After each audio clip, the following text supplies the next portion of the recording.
m'appelle Gérard Houdin, je travaille avec mon épouse Michel et nous avons créé un 2-3 matières le 1er mai 1995, en même temps que l'ouverture du viaduc des Arts.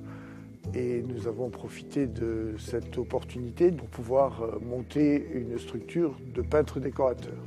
Nous répartissons nos rôles dans l'entreprise d'une façon très simple. Je sais rien faire, je ne sais que parler et un petit peu gérer.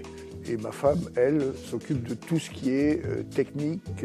C'est la directrice artistique, c'est elle qui forme le personnel. C'est le geste, c'est la main. Quand on a démarré comme peintre décorateur, effectivement, notre métier était radicalement différent de ce que nous faisons maintenant. On s'est retourné au début des années 99-2000 vers les enduits minéraux décoratifs par plaisir, par passion, parce qu'on aimait ça. Michel adorait travailler des matières comme la chaux, comme l'argile, et ça n'existait pas. Quand on a commencé, on avait vraiment l'impression de présenter quelque chose dans le désert. Rien n'existait et pire, les clients ne savaient pas ce que l'on vendait.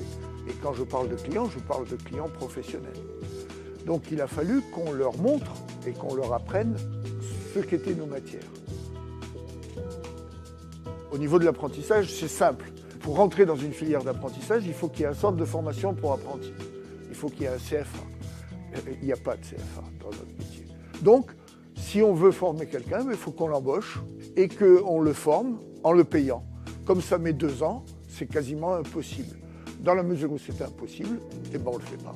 Aujourd'hui, on peut considérer que nous sommes une profession orpheline. Si on veut continuer, ça ne passe que par un stade, accélérer le tour de main. C'est-à-dire faire en sorte que ce tour de main continue à perdurer et à se multiplier. Sans ce tour de main, nos produits n'existent pas.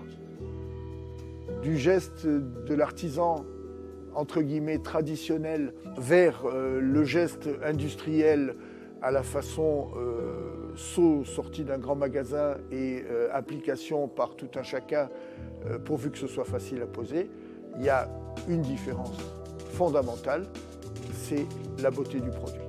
Malheureusement, aujourd'hui, le tour de main reste indispensable parce que c'est par le tour de main qu'on arrive à sublimer une matière et c'est par le tour de main qu'on arrive à créer l'exception.